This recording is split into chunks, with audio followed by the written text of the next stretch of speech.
ইসলামী আন্দোলন বাংলাদেশ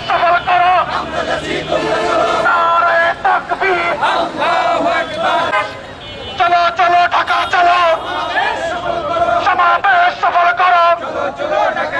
আপনারা সবাই ইতিমধ্যে জেনেছেন আমাদের এই মহাসমাবেশ কেন অনুষ্ঠিত হতে যাচ্ছে।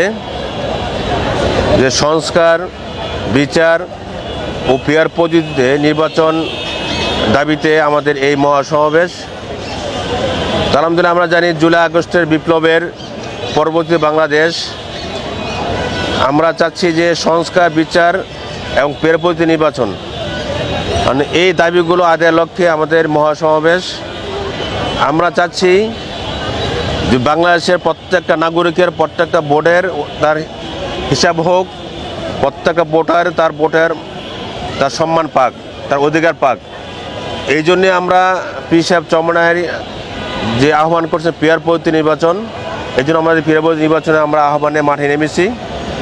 এই ফেয়ার পদ্ধতি নির্বাচন হলে জনগণ তার সুফল ভোগ করতে পারবে। সুফল কি?